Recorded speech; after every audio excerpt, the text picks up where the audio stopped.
Hello guys, now we are to start the new session of geography. Okay, so आज हमारा पहला question क्या है? देखते हैं। भारत की पूर्व से पश्चिम तक की लंबाई कितनी है? तो पूर्व से पश्चिम मतलब हमारा जो भारत का एरिया है, पूर्व में है वालांगू अरुणाचल प्रदेश लास्ट पॉइंट, और पश्चिम में है कौन सा, गुजरात का सरगेक पॉइंट। तो उन दोनों के बीच का जो डिस्टेंस है दैट इज़ क्या है? तो वो है 2933 किलोमीटर, मतलब 1933 किलोमीटर। देखिए अब इसके डिस्क्रिप्शन में क्या है, ये लिखा है 82.5 डिग्री, मतलब 82 डिग्री 1/2 में के पूर्वी देशांतर इसके लगभग मध्य से होकर गुजरती है, जो कि देश का मानक समय भी है। पूर्व से पश्चिम तक इसकी लंबाई 2933 किलोमीटर तथा उत्तर से दक्षिण 3214 किलोमीटर है। ओके, सो नेक्स्ट क्वेश्चन क्या है हमारा? भारत की तटरेखा की लंबाई कितनी है? अब देखिए यहाँ पर दो क्वेश्चन आते हैं, भारत की तटरेखा की लंबाई, ठीक है, और एक क्वेश्चन होता है भारत के संपूर्ण तटरेखा की लंबाई। संपूर्ण तटरेखा मतलब उसमें हमारे जो द्वीप समूह होते हैं उन सभी द्वीप समूहों को भी ऐड कर दिया जाता है। लेकिन अगर भारत की तटरेखा की लंबाई पूछी जाए तो वो सिर्फ 6100 किलोमीटर है। बट अगर पूरे की पूछी जाए, देखिए ये लिखा है ना इसके डिस्क्रिप्शन में, भारत की स्थलीय सीमा की लंबाई 15,200 किलोमीटर तथा द्वीप सहित जलीय सीमा की लंबाई, द्वीप सहित जलीय सीमा की लंबाई कितनी है? 7,516, वो पॉइंट लगा है, 7,516.6 किलोमीटर। मुख्य धरातलीय भाग की समुद्री सीमा की लंबाई 6100 किलोमीटर है। यदि अंडमान निकोबार तथा लक्षद्वीप समूहों को भी सम्मिलित किया जाए तो भारत की तटीय सीमा 7,516.6 किलोमीटर हो जाती है। सो नेक्स्ट क्वेश्चन देखते हैं। भारत का क्षेत्रफल विश्व के कुल भौगोलिक क्षेत्रफल का कितना है? कहना क्वेश्चन क्या कह रहा है, भारत का जो क्षेत्रफल है वो विश्व के कुल भौगोलिक क्षेत्रफल का, जो कुल भौगोलिक क्षेत्रफल है विश्व का, उसका कितने परसेंट है? तो ये हमारा है 2.42%। बट यहाँ पर जो ऑप्शन में है 2.4 है, तो उसे हम देख सकते हैं। ओके, देखिए कहता क्या है, देश का क्षेत्रफल विश्व के कुल क्षेत्रफल का मात्र 2.42% ही है, किंतु यहाँ पर विश्व की लगभग 16% जनसंख्या निवास करती है। यहाँ की प्राकृतिक बनावट, संसाधन क्षमता आदि को देखते हुए जॉर्ज बी क्रैंसी ने अपनी भौगोलिक पुस्तक एशिया की भूमि एवं निवासी में लिखा है, भारत को महाद्वीप कहलाने का उतना ही हक है। नेक्स्ट, भारत के कुल क्षेत्रफल का कितना प्रतिशत भाग पर्वतीय क्षेत्र? अब पर्वतीय क्षेत्र का विस्तार कितना होता है? हमारा जो समुद्र तल होता है, सभी ऊंचाइयाँ जो मापी जाती हैं किसी भी, चाहे बिल्डिंग की हो, चाहे कोई भी पर्वत हो, पठार हो, उसकी ऊंचाई कैसे मापी जाए? जो समुद्र तल होता है, समुद्र का लेयर, क्यों वहाँ से ही मापी जाती हैं? क्योंकि समुद्र का जो पानी होता है वो कभी न घटता है न बढ़ता है, तो उस लेयर को, समुद्र के सबसे ऊपरी वाले लेयर से मापा जाता है। तो कहता है जो पर्वतीय क्षेत्र का विस्तार होता है वो समुद्र तल से 3135 मीटर की ऊंचाई तक, उसे क्या माना जाता है? पर्वतीय क्षेत्र माने जाते हैं। तो पर्वतीय क्षेत्र का विस्तार कितना है अपने इंडिया में? कुल क्षेत्रफल का कितने परसेंट है? कुल क्षेत्रफल का है 10.7%।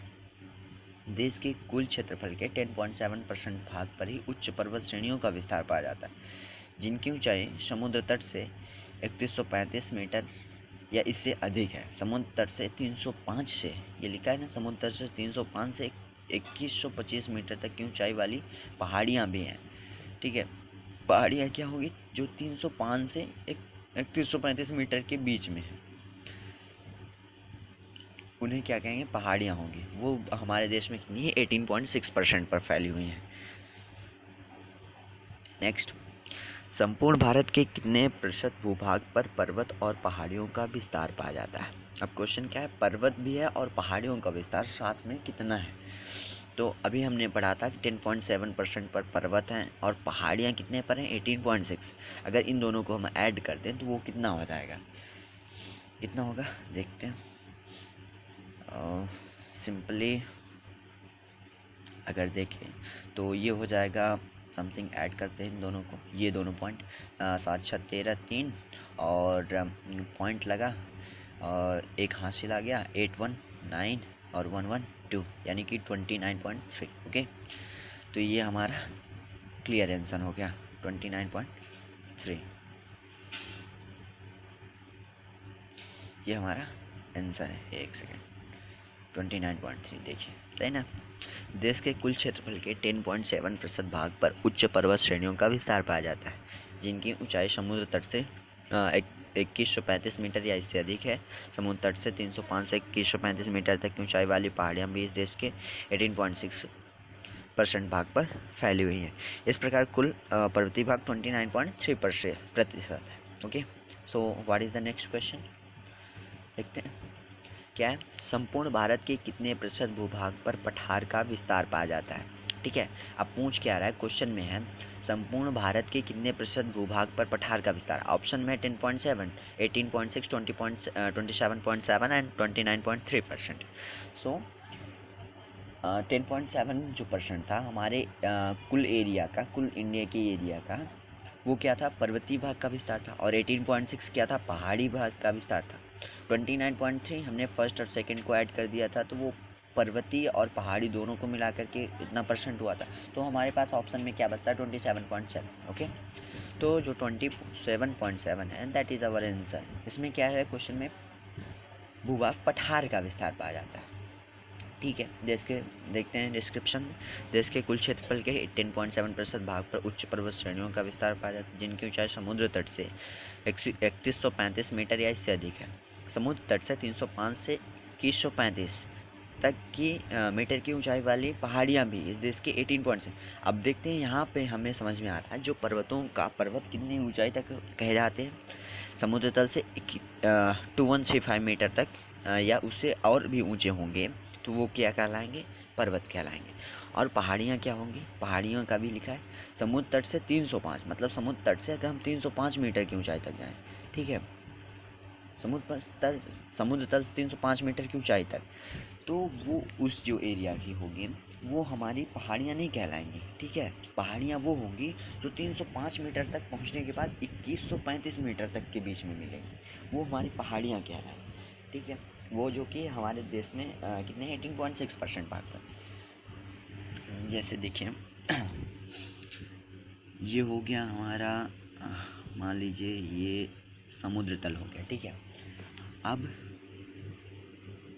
यहाँ से ये वाला पॉइंट जो होगा हमारा, एक सेकंड रुकिएगा,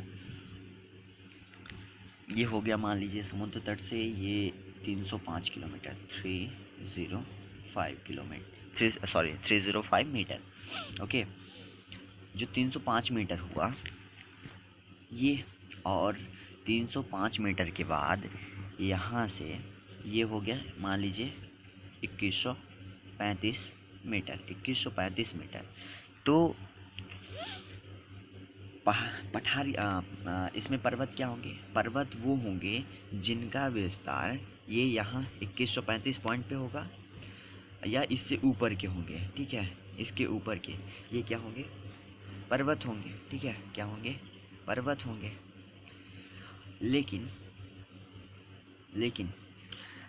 जो इन 305 से, एक सेकेंड, इस वाली एरिया के ये क्या होंगी, हमारी पहाड़ियाँ होंगी। ये क्या होंगी, पहाड़ियाँ। देखिए ये हमारी पहाड़ियाँ हैं, और इनका जो विस्तार है ये वाला पॉइंट, ये वाला पोर्शन हमारा जो है, ये वाला पॉइंट, ये यहाँ से, सॉरी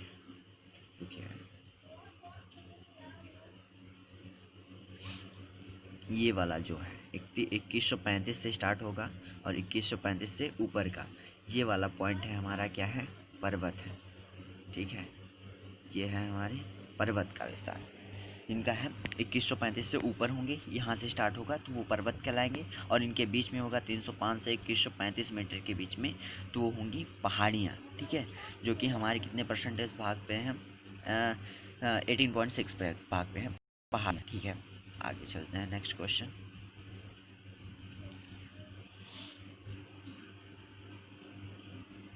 अब पठारी भाग को हमने नहीं बताया। पठारी भाग जो होगा समुद्र तट से 305 से 915 मीटर तक की ऊंचाई वाले पठारी भाग का विस्तार भी देश के 27 पॉइंट्स, तो उसे 305 से लिखा है 305 से 915 मीटर तक की ऊंचाई वाले पठारी भाग का विस्तार। ठीक है, ओके। नेक्स्ट क्वेश्चन देखते हैं। संपूर्ण भारत के कितने प्रतिशत भूभाग पर मैदान का विस्तार पाया जाता है? अब मैदान का विस्तार आप देखते हैं क्यों क्वेश्चन है, समझते हैं ऑप्शन से। पहला है 10.7, 18.6 एंड 27.7।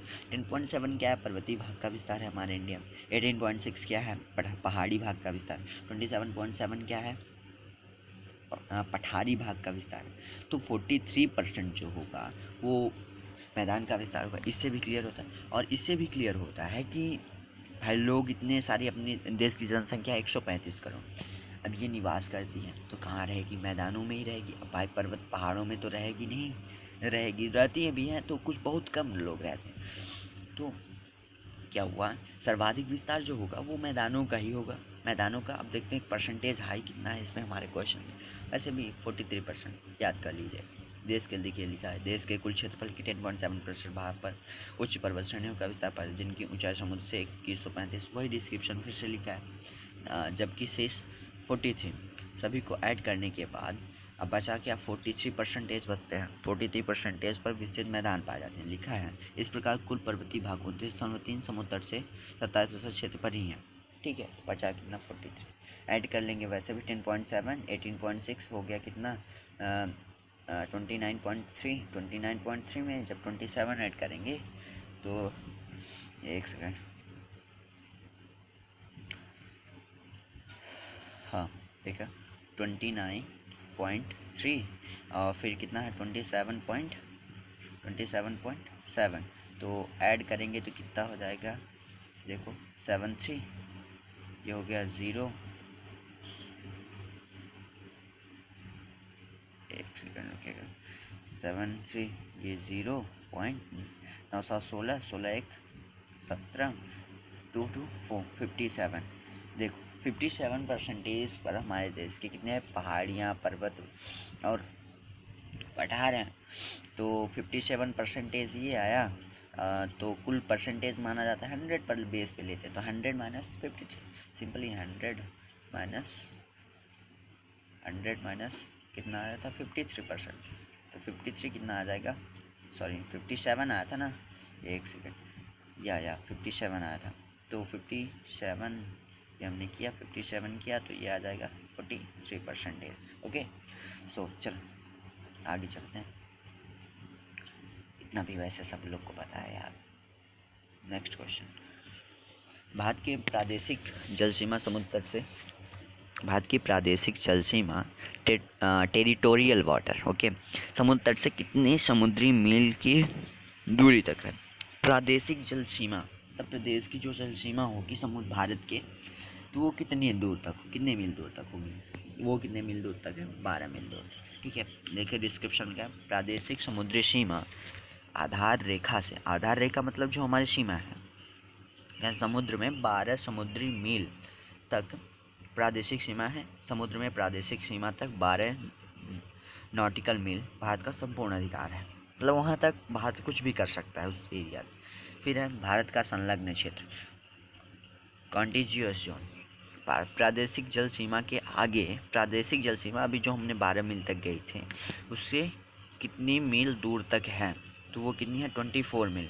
देखिए अविच्छिन्न मंडल या संलग्न क्षेत्र, कॉन्टिजियस जोन को बोलते हैं अविच्छिन्न मंडल या संलग्न क्षेत्र।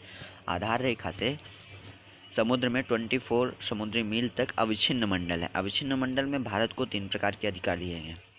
साफ सफाई का अधिकार, सीमा शुल्क वसूली, मतलब उस एरिया में, उस जो 24 मील है उस एरिया में क्या करेगा इंडिया की क्या काम है? इंडिया क्या करेगा? वहाँ तक साफ सफाई करवाएगा उस समुद्री एरिया की। ठीक है, और सीमा शुल्क वसूली भी करेगा। अगर उस सीमा में कोई शिप आते हैं बाहर से कोई व्यापार करने के लिए, तो उससे वो शुल्क लेगा, मतलब क्या लेगा? टैक्स लेता है। ठीक है, वित्तीय अधिकार भी उसका ही रहेगा। सो देखते हैं next question and last question of the day. Okay, Bharat का एकांतिक आर्थिक क्षेत्र, एक्सक्लूसिव इकोनॉमिक जोन। अब यहाँ पर 3 क्षेत्र आए हैं हमारे पास। ठीक है, संलग्न क्षेत्र के आगे कितनी समुद्री मील दूर तक है? ये है 200 मील। ठीक है, अब देखिए एक्सक्लूसिव इकोनॉमिक जोन EEZ, इसके बारे में थोड़ी डिटेल्स। आधार रेखा से जो हमारी आधार रेखा कितनी थी 12 मील, सॉरी आधार रेखा से दूर तक। आधार रेखा मतलब जहाँ हमारे से कि ये हमारे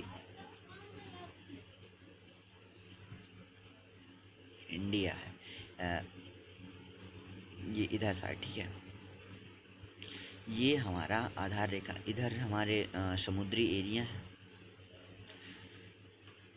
तो समुद्री एरिया इधर साइड है हमारे, तो समुद्री एरिया, ठीक है।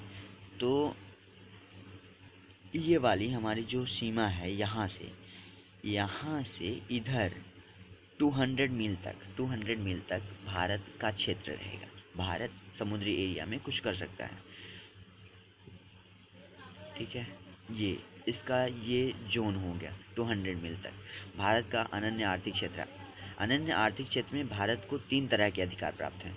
क्या क्या हैं वो देखा, 200 मील तक भारत नए द्वीपों को, इन ये जो 200 मील का विस्तार है, इन एरिया में क्या कर सकता है, वो द्वीपों का निर्माण कर सकता है, वैज्ञानिक परीक्षण करने का अधिकार है। आधार रेखा से 200 मील तक, ठीक है, वो क्या कर सकता है, द्वीपों का निर्माण कर सकता है और परीक्षण करने का अधिकार है। उसके अलावा वो क्या करेगा, 24 मील तक के एरिया में साफ सफाई भी करवाएगा और टैक्स भी वसूली करेगा। ओके, और क्या लिखा है, आधार रेखा से 200 मील समुद्री दूर तक अर्थात अनन्य आर्थिक क्षेत्र में भारत को प्राकृतिक संसाधनों के दोहन का संपूर्ण अधिकार है। प्राकृतिक संसाधनों का दोहन मतलब जो पेट्रोलियम पदार्थ हो गए, और हाँ भाई, पानी में तो पेट्रोलियम पदार्थ ही मिलेंगे पानी के नीचे, उन सबको वो इंडिया का अधिकार रहेगा। इंडिया का नहीं, जैसे कि और सभी जोन जिसके होंगे, सभी देशों का अलग अलग जोन में बटा होता है। सभी देश 200 मील तक, 200 मील, 250 मील अपने हिसाब से रहता है, उसके हिसाब से उस एरिया का दोहन करेंगे। यह मुंबई के पास क्या लिखा है, उदाहरण के लिए मुंबई हाई जो भारत का सबसे बड़ा तेल और प्राकृतिक गैस क्षेत्र है, यह मुंबई के पास अरब सागर में छिछले समुद्र में अनन्य आर्थिक क्षेत्र में ही स्थित है। यहाँ से देश के 65% तेल का उत्पादन होता है, ठीक है। तो मुंबई हाई है जो हमारे कहाँ है, मुंबई में ही है, इसलिए उसका नाम मुंबई हाई है। वहाँ से तेल का जो भारत में जितना तेल का दोहन होता है वहाँ 60% तेल उत्पादन होता है। ओके, सो आज हम यहीं पे ख़त्म करते हैं, नेक्स्ट आगे। Thank you guys.